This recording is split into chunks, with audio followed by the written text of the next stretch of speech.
Acte 1 des demi-finales de play-off. On va revenir sur les deux rencontres de cette soirée. La normalité peut-être de retour en ce qui concerne Zoug et Genève Servette qui frappe fort en prenant le premier point de cette série à l'extérieur face à Zurich. On va revenir là-dessus avec nos invités, avec Laurent Meunier, avec Doug Boulanger, avec Stéphane bien sûr. Et l'image du jour, c'est ce 2-1 de Tom Ernest, significatif de victoire pour Genève Servette.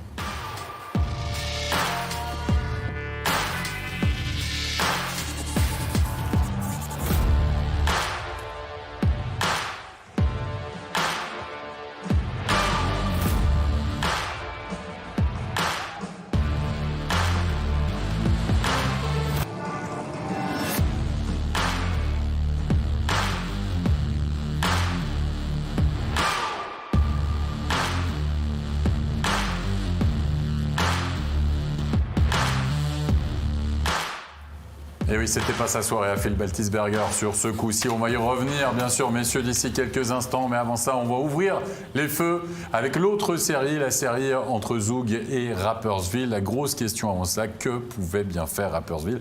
Est-ce qu'ils allaient surfer, on va dire, sur leur vague et leur qualification aux dépens de Lugano en quart de finale? Eh bien, la réponse zougoise a été cinglante lors des 20 premières minutes de jeu, puisqu'après, même pas, après 10 minutes, il y avait déjà 3-0. Et des buts absolument superbes, donc à l'image de ce 1-0 de Zender. Le shot incroyable de Zender qui utilise le défenseur Mayer comme écran. Il a nettoyé la lucarne du goal de notre ami Nifler. Là-dessus, sa taille lui a porté préjudice, mais magnifique action, il ne pouvait rien. Juste de toute beauté. De toute beauté, en effet, le geste, la réalisation, la finition, et tout est bien parti après 8 minutes de jeu. Oui, il n'y a plus personne du côté du Einstadion, vous l'avez vu, ça nous rassure. Et puis, qui c'est qui va marquer devant la cage? C'est un certain Abdelkader sur cet envoi de Marchini. Un Abdelkader qui va aller marquer le deuxième but, j'ai envie de dire, dans son bureau, un peu presque devant la cage, Laurent. Ouais, tout à fait, avec un très bon forecheck de Zoug et une belle passe de Marchini. On voit que c'est un tir un peu flottant, c'est pas un super tir, mais bon, ça bat le gardien et ça fait le travail. Un petit muffin, un petit peu flottant. Exactement. Ça, on dit. Allez, le 3-0 pour Zoug, signé Lino Marchini, on l'avait vu passeur, et maintenant on le voit buteur. Merci, au revoir Stéphane. En 10 minutes, l'affaire était pliée. Ouais, Marchini, le deuxième effort, là, un rebond favorable. Regardez là, pour Rapperswil, tout ce qui tournait là, dans la série contre Lugano, là. Contre Lugano, ce puck-là était bloqué, il finissait dans le coin. Là, il est bloqué, il finit sur la canne de Marchini. J'enlève rien à Marchini parce que son deuxième effort est magnifique. Son tir, là, c'est la rapidité d'exécution. Bon, la précision aussi, mais la rapidité, ça a empêché vraiment Nifler de revenir. Mais un rebond favorable. Rebond favorable. Ouais. On a pris un temps mort du côté de Tomlinson pour secouer les puces un petit peu de son équipe. Et ça a porté ses fruits. Pas au niveau du tableau d'affichage tout de suite, mais en tout cas au niveau des possibilités. Regardez, petit morceau choisi. On va vous trouver beaucoup Androro. On va trouver aussi le jeune Lehmann à 4 contre 5 notamment. Tout d'abord, Androro, ça va taper un petit peu le poteau, comme vous pouvez le voir. La meilleure période de Rapperswil, peut-être que c'est ça la différence, Doug. La meilleure période de Rapperswil, finalement, ils n'ont pas réussi à marquer. Ce qu'ils arrivaient à faire face à Lugano, ils n'ont pas réussi à le faire face à Zoug. Moi, je pense qu'à 3-0, là, Zoug est tellement sorti fort qu'ils leur ont rien donné. Puis on a eu le 3-1, le 4-1 est venu tout de suite après. Il leur a cassé les reins et c'est ça qui a vraiment plié le match. Donc là-dessus, je pense que peu importe ce qu'on voulait, Zoug était une coche au-dessus. Et pourtant, Giannoni ne va pas signer un blanchissage puisque Rapperswil va trouver le chemin des filets et revenir dans cette partie. Par Clark, l'importance, Laurent, des étrangers dans cette équipe de Rapperswil, on le sait, parce que Jérémy Vick a connu une petite soirée un peu plus compliquée, mais Clark est toujours là. Bon, Clark, il est tout le temps là, surtout devant la cage. C'est vraiment là où il marque tous ses buts. Et d'habitude, c'est souvent sur déviation. Là, il récupère, il fait un bon petit lancer du poignet dans le 7e trou, là, sous le bras de Giannoni. Est-ce qu'il est bon à courte distance? Clark, à courte distance dans le shot, il est incroyable. Il est toujours là, il est toujours à l'affût. Il est très, très rapide pour déclencher ses tirs. Ça, c'est un tir pas mal aussi, en parlant de déclencher rapide. En parlant de tir qui est parti fort. Un magnifique but de Klingberg. Bonne relance de Geiser. Par la bande. Si on parlait de rentrer, pas faire de hors-jeu, en rentrant en possession, là, on en avait un bon exemple. Ouais. Donc, qu'on avait dans le match, super tir croisé. Ni flair, ni pouvait rien. Ouais, et Kovar qui va aller dévier cet envoi de Diaz pour le 5-1. Et là, Nifeler, c'en est trop pour lui, va céder sa place. Et arrive Noël Bader dans la cage du côté de Rapperswil. 5-1 après 2 périodes. Alors, même s'il y a eu un petit regain, on va dire, du côté de Rappi, Zouk tout de suite a décidé de dire non, mais on ne les laisse pas revenir dans la partie. Ouais, exactement. Zouk vraiment avait... je pense que c'était un peu ce qu'il devait se dire. On leur donne rien, on y va, on les enfonce et on joue à fond tout le temps. On leur donne rien, on leur donne aucun espoir de penser qu'ils ont une chance contre nous. Et je pense qu'ils vont essayer de faire ça toute la série.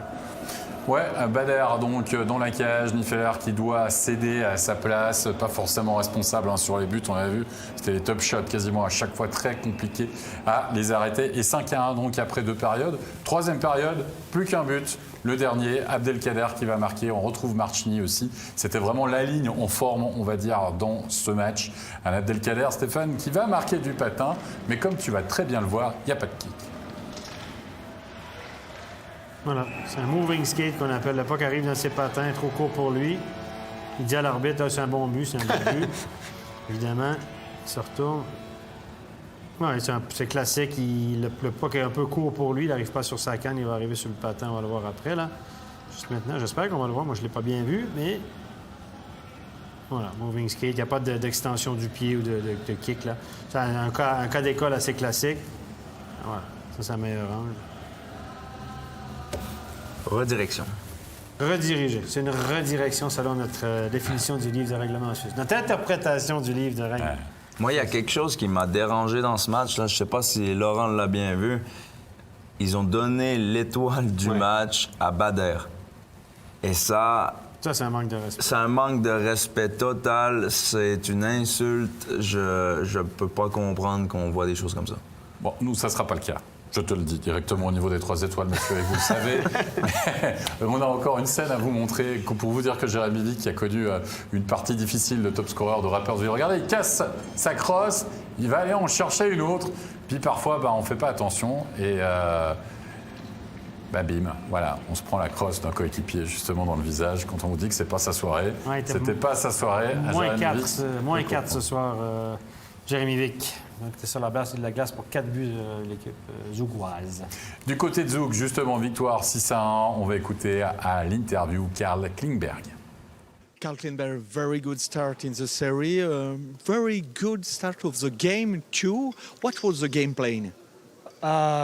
Game plan is, as always, to try to come out and do the right things right away and be solid defensively and try to take advantage of the offensive chances we get. And yeah, just in general, just play a solid game right from the beginning and try not to give them anything and try to control the middle.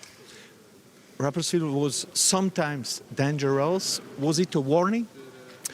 I mean, I think Rappi is always a good team offensively, so you got to look out for that. Obviously, control what you can control and try to take away their really dangerous chances and stuff. And then whenever we get the puck, we can focus on offense then. But first of all, focus on our defense because they have a good offense.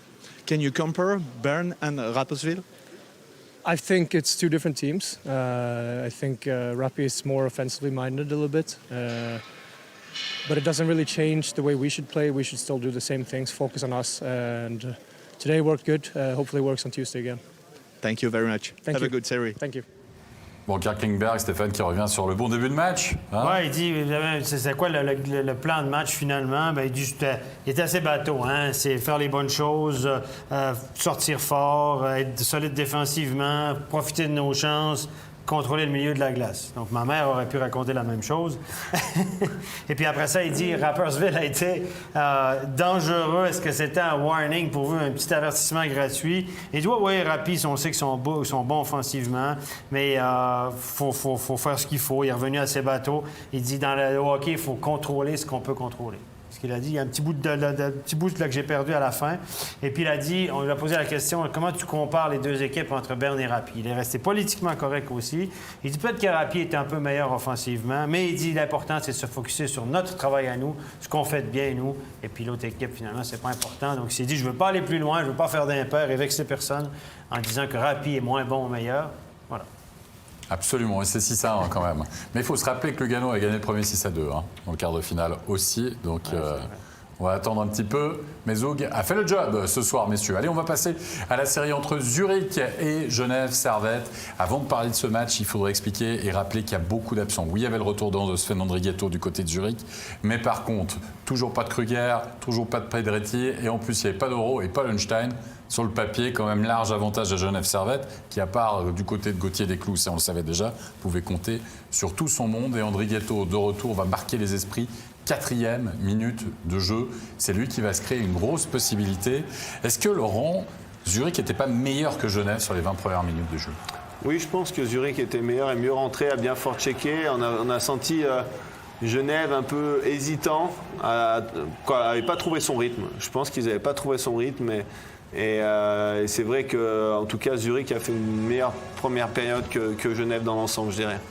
Et même, j'ai envie de dire aussi, alors on le voit à cette chance d'Andrighetto, qui avait vraiment le poids d'un but, Zurich qui aurait pu ouvrir le score, mais même physiquement, on va voir des Zurichois finir leur charge, alors qu'on attendait plutôt Genève dans le jeu physique, à l'image de Roman Vik, mais oui, qui va prendre même 2+10, parce que Stéphane l'a très bien analysé, il va décoller le patin, mais Doug, on a senti une équipe de Zurich qui voulait montrer son territoire, marquer son territoire physique, on va dire. Non, ils ont été très rapides, très fatigants à terminer leur charge. On a parlé des jeunes pendant l'émission, de Simic, Prassel, Schlagenhoff, qui ont fait des bons chiffres, qui ont amené de l'énergie. Ils se sont créés des chances de marquer aussi. Puis, on connaît le dénouement du match, mais c'était sympa de voir la jeunesse zurichoise nous donner de quoi manger. Zurich, qui, dans la série contre Lausanne, ça a passé comme si Lausanne était bien les méchants, mais Zurich joue aussi très dur, Marty, etc. Là, quand on voit un gars comme Roman Vik se diriger sur le défenseur comme ça. Honnêtement, moi, des fois, ce qui m'agace un peu, c'est que si le joueur reste sur la glace, je pense qu'on aurait donné 5 minutes, alors qu'on ne devrait pas pénaliser la conséquence. Mais là, moi, je pense que c'est un geste qui avait la valeur. Il se fait grand, un joueur est vulnérable, il écrase la tête contre la bande. Heureusement, c'est un dommage. Mais c'est vrai que c'est le geste qui devrait être pénalisé, non pas la conséquence. Et malheureusement, les arbitres sont souvent influencés par « c'était dangereux, mais le joueur, il n'a rien, alors 2+10 ». Marty a été à la limite tout le match, a été très dur aussi dans les duels. C'est ça. Mais souvent, la conséquence... c'est son rôle aussi, Marty. C'est son job. Il est bon dans son job. Là. Absolument. Mais tu parlais des jeunes, Doug, et on va retrouver, regardez, on est en fin de période, Simic qui se crée aussi une très belle possibilité. Avant cela, il y avait Bonneman. On a senti que peut-être que Monzato ou peut-être que Genève, finalement, Laurent, a peut-être gagné ce match à ce moment-là, sur ce premier tiers, en gérant ses temps faibles. En fait. C'est possible. En plus, ils ont eu, si je ne me trompe pas, 3 pénalités à tuer durant cette période. Ils les ont bien tués. Monzato a fait 2-3 arrêts clés. Là, on voit plus, il a perdu le puck, mais il est présent, Monzato. Et c'est vrai qu'en sortant 0-0 à la fin de cette période, je pense que Genève va se dire, bon, on a laissé passer... on a mangé notre pain noir, maintenant on va de l'avant. On va de l'avant, en effet, et ça sera le cas en deuxième période. Et en quelque sorte, c'est Linus Somar qui va marquer un petit peu où sonnait le vent de la révolte, avec ce geste qui va peut-être dégoûter Marty sur ce coup-ci. Franchement, Doug, le skills coach là. Puisque Stéphane a dit que maintenant, tu allais apprendre ça dans les cours. On est mal pieds sur la rondelle. C'est incroyable. C'est comme Steph il dit, d'être capable d'avancer en plus en tenant le gars puis de se créer une chance de marquer, il faut être fort. C'est presque la plus grosse chance de Genève à ce moment-là. Il faut comprendre que tu n'as aucun poids sur ta jambe droite. Il travaille là que de la jambe gauche puis il réussit à continuer à avancer. C'est juste magnifique. Non, c'est vrai que c'est quelque chose, on en a parlé à la pause, on était comme 3 gamins, puis Dieu sait qu'à 3, on en a vu du hockey, là. On a dit, moi, j'ai jamais vu ça. Laurent n'a jamais vu ça, Doug non plus, moi non plus. Waouh! On était 3 gamins, à chaque fois, qui parlaient d'un truc qu'il n'avait jamais vu. Et vraiment, c'est magnifique ce qu'il a fait. C'est l'équilibre, c'est l'équilibre. Bon, on l'a dit, je voulais pas être rabat-joie, mais il aurait mérité 2 minutes parce qu'il a vraiment empoigné la canne de Marty qui était contre lui. Il l'a tenu pendant un petit moment. Mais on va oublier ça. L'histoire et le geste technique. sensationnel. Tu parles des pénalités qui auraient pu avoir lieu. En tout cas, c'est sur une pénalité que Genève Servette va ouvrir le score, le powerplay de Genève, d'où qui va faire mouche avec un certain Tom Ernest. Winnick qui remet le puck. Tom Ernest qui est là et qui voit que c'est désorganisé quand même du côté de Zurich et qui attend le passage surtout de fer. Oui, c'est ça. Il décale, il attend avant de lâcher son tir. Puis là, il y a le trafic, il y a l'écran qui est venu. Puis Weber, il peut rien du côté rapproché. Moi, j'ai beaucoup aimé aussi le jeu de Winnick dans le coin. De monter le puck à la pointe pour Tom Ernest, c'était une belle action. On voit là, Rowe a spéculé. Vraiment, il est très fort sur Winnick parce qu'il était dans une mauvaise position et Winnick s'en est bien sorti. Et le problème, c'est quand tu donnes autant de temps à Tom Ernest avec un joueur comme Fer, il va te la mettre où il faut, quoi. Et là, en l'occurrence, c'était plein de lucarnes. 1-0. On arrive à la fin de cette deuxième période. Voilà ce qui aurait pu être le tournant du match. Ça a été un des tournants. Ça n'a pas été le tournant, mais un des tournants. Genève Servette va marquer. Il reste une petite seconde. Eric Fer une première fois, Eric Fer une deuxième fois. Et là, on est allé challenger. Coach zurichois qui demande le challenge. Et on se dit, qu'est-ce qui est OK, on voit les linesman, OK, position de hors-jeu, ça nous aurait échappé. Là, on va regarder Winnick, est-ce qu'il est à la limite ou pas à la limite? Il y a un patin sur la ligne bleue. Il se retourne. Les arbitres sont allés bien voir cette séquence. On va la réanalyser avec Stéphane qui va nous expliquer d'ici quelques instants le pourquoi du comment sur la tablette. En fait, c'est pas tellement visuel, Stéphane. C'est surtout un point de règlement qu'il faut connaître parce que sinon, on regarde pas les bonnes choses, en fait. Là, les gens se disent, attendez, Winnick, il a un patin sur la ligne bleue. Donc là, la situation, c'est qu'il prend le contrôle de la rondelle en zone neutre, donc avant de traverser complètement la ligne bleue, et il rentre en arrière après. Si vous faites ça, vous avez le droit de rentrer en arrière dans la mesure où vous avez les deux patins, au moment de la réception du puck, les deux patins en zone neutre, c'est-à-dire en contact, au minimum en contact avec la ligne bleue. Ensuite, vous pouvez aller en arrière. Et c'est ce qui n'a pas le cas. On va aller sur la tablette. Je vais vous montrer exactement pourquoi. C'est relativement simple. C'est facile à comprendre. Au moment où il va prendre possession de la rondelle, ici, au moment de la réception de la rondelle, la réception est en zone neutre, donc il rentre dans la zone. Il va traverser la ligne bleue en possession de la rondelle, en patinage arrière. Et s'il veut faire ça, au moment de la prise de contrôle, c'est-à-dire à ce moment-là, il doit avoir les deux patins en zone neutre. Donc celui-là, c'est pas clair, c'est ce que tout le monde regardait, mais celui-là, c'est absolument clair. Donc il n'y a pas les deux patins en contact avec les lignes bleues au moment de la réception, donc il ne peut pas faire une entrée en patinage arrière. C'est relativement simple à comprendre. Puis le hors-jeu, à ce moment-là, s'il décidait de repartir dans l'autre sens et ne pas traverser la ligne bleue, il n'y a pas d'hors-jeu. Le hors-jeu ne se siffle qu'au moment où le puck traverse la ligne bleue. Voilà, donc les deux patins en contact avec... Pardon, excusez-moi, je vous ai... Voilà, excusez-moi, parce que j'avais plus de live sur ma tablette et je suis sorti trop vite. Et voilà, donc, tu le savais, toi, Doug? Tu t'en doutais? Non. Toi, tu nous as dit tout de suite hors-jeu. Oui, j'ai dit hors-jeu parce que... Mais est-ce que je connaissais le règlement de cette manière? Non, en toute honnêteté. Par contre, ça me semblait hors-jeu de la manière qu'il était positionné par rapport au puck. Ouais. Mais ça, c'est un bon challenge. Là, l'équipe, le team de Zurich, la vidéo à Zurich, là, Fantastique. ils ont fait un sacré job. Hein. Je suis pas sûr qu'ils savaient ce règlement-là. Peut-être qu'ils se sont dit, comme tout le monde, il avait les deux patins à l'intérieur quand il l'a reçu. Mais franchement, là, c'est... Juste de prendre le temps d'avoir le ralenti puis d'embarquer, c'est quelque chose de... J'avais une bonne idée, moi, de ce règlement. Ça m'est arrivé une fois dans un match contre Fribourg, en play-off. Ouais, j'allais dire. T'étais sûr que t'étais dans la zone neutre, Laurent, au moment de ton contrôle et ton fameux but contre Fribourg, là? Je pense que j'étais bien. J'étais en l'air. C'est ça, c'est vrai qu'on en a discuté. Hein. Moi, je pense que t'avais un patin à l'intérieur. Puis rien t'as enlevé, là.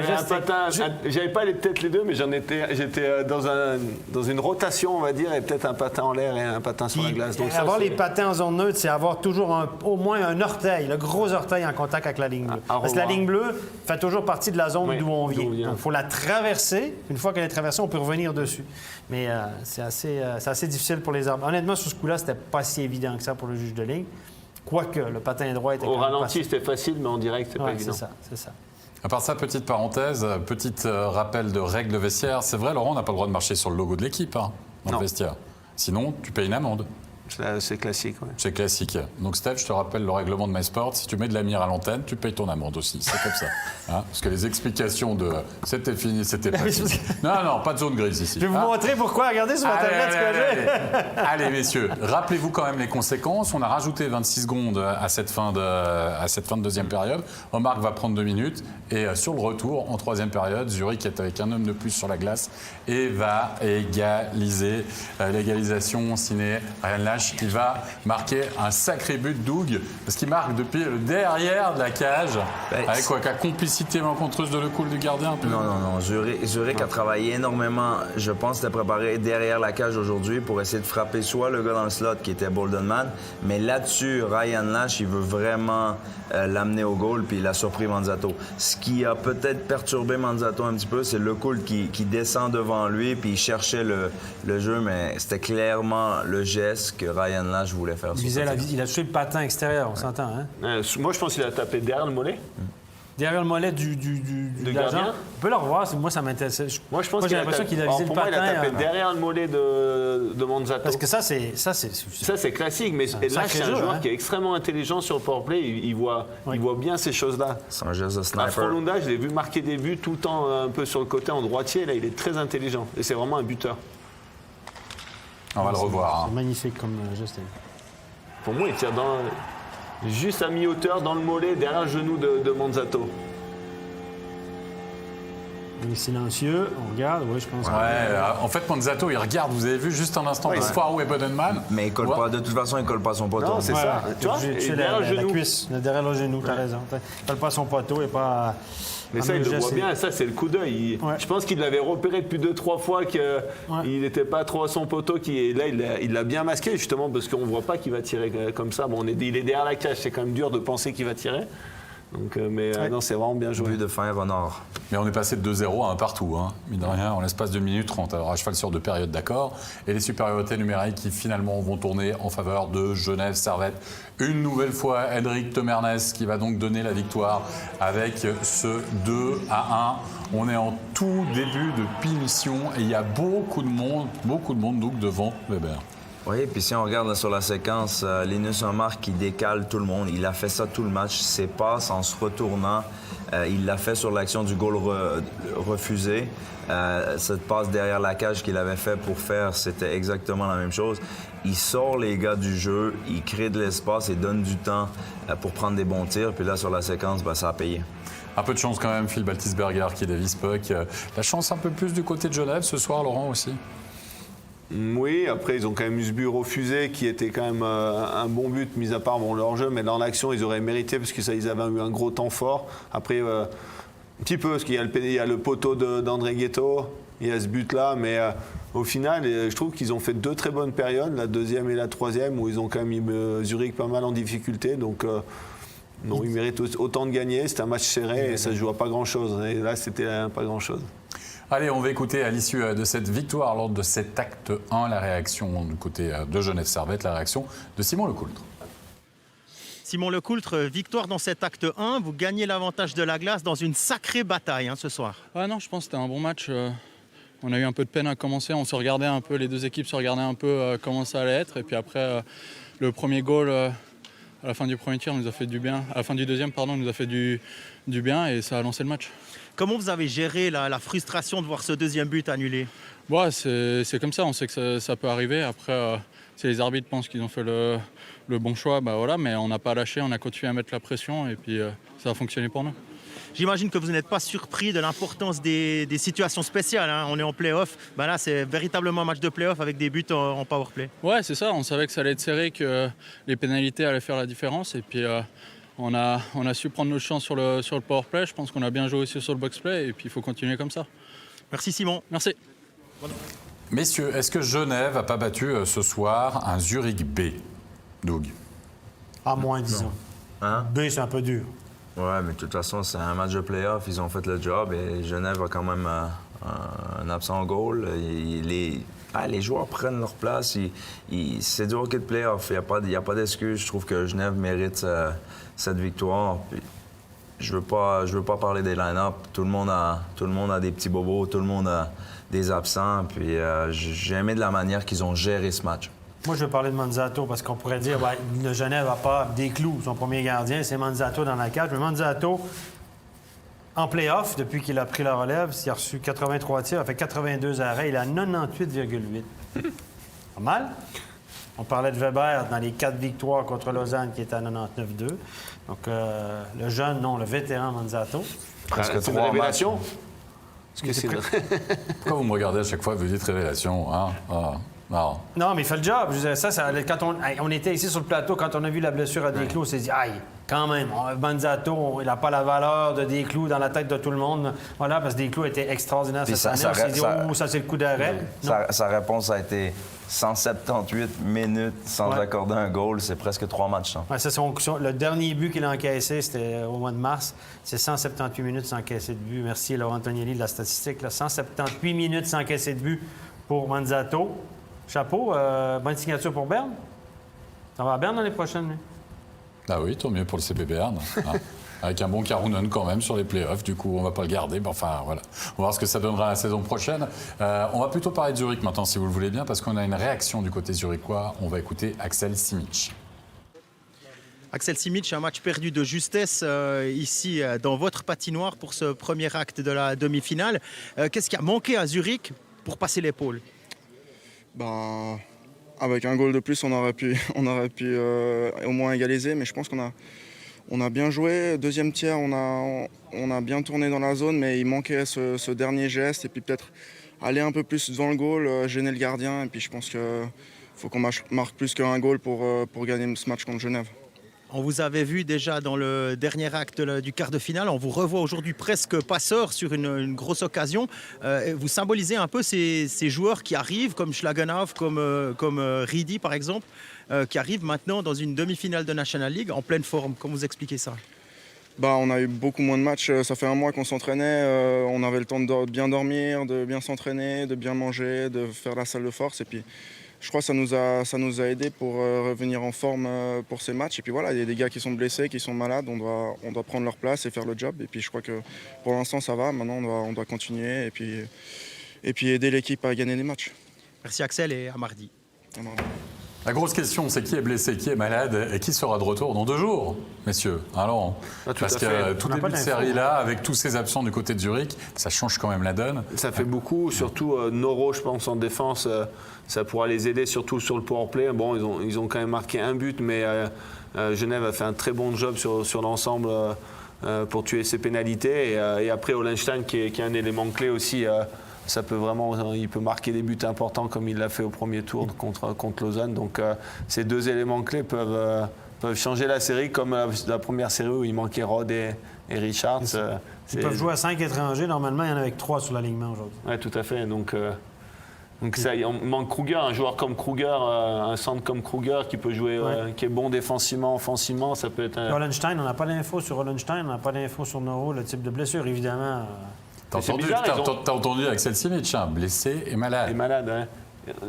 On les a vus finir le match. Noro, il avait l'air bien à la fin du match contre Lausanne. C'est vrai que c'est bizarre. Je n'avais pas fait attention à Hollenstein, mais il avait l'air bien aussi. Donc, petite maladie. Faut pas me regarder. De toute façon, ça sera silence radio, vous imaginez bien. On est en play-off. On ne laisse pas filtrer d'infos. Messieurs, il est temps de passer aux 3 étoiles de la soirée.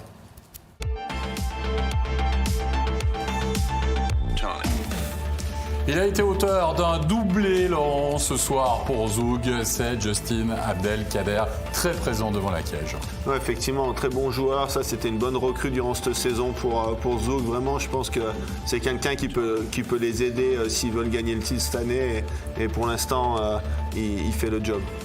Lui aussi, il a été auteur d'un doublé. Il a marqué le game-winning goal pour Genève, notamment. C'est Henrik Temernes, le patron de la défense offensivement et défensivement, Doug. Parce qu'il est bon.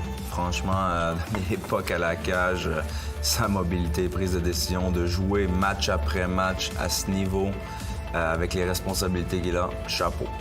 Et du côté de Zug, la première étoile, c'est le seul à avoir réussi 3 points ce soir. Imaginez, Lino Marchini, Stéphane. Il était un petit peu en deçà, on va dire, hein, pendant la saison régulière, mais en play-off, il se réveille. Hein. Là, c'est pas un gars non plus qui nous avait habitués à des grandes performances en play-off les dernières années. Mais là, cette année, ce soir, en tout cas, il a connu un bon match. Il est très remuant. Je le trouve très rapide. Il crée beaucoup de choses. Il va tout à fait dans le type d'équipe qu'on a créé à Zug. Il joue sur un 3e bloc, là, tout ça, puis il produit. C'est un joueur qui a un excellent sens du jeu, qui est excellent passeur aussi. Tout le monde pense que c'est un grand buteur, mais si vous regardez ses statistiques, énormément d'assists. Il a une très bonne vision du jeu. Un but de passe du reste pour lui. Ce soir, on va récapituler les résultats de cette soirée, de cet acte 1 des demi-finales. Pas de prolongation, le large succès de Zug 6-1, la victoire de Genève Servette 2-1 face à Zurich. On va remercier nos invités de ce soir. Merci Laurent Meunier, merci Doug Boulanger. Bonsoir. Stéphane, on se retrouve dans 2 jours évidemment pour l'acte 2 de ces demi-finales. On suivra exclusivement, bien sûr, sur MySports1 la série entre Genève et Zurich. Rendez-vous également demain, acte 5 de la finale de Swiss League entre Cloton et Ajoie. Rendez-vous à 19h40. Et puis, restez bien sûr sur MySports1 puisque d'ici quelques instants, vous allez pouvoir suivre, si vous ne l'avez pas vu, encore le défi de Bastian Becker avec le film Entre rêve et réalité. Merci à toute l'équipe technique. Prenez soin de vous, portez-vous bien. À dans 2 jours. Bye bye.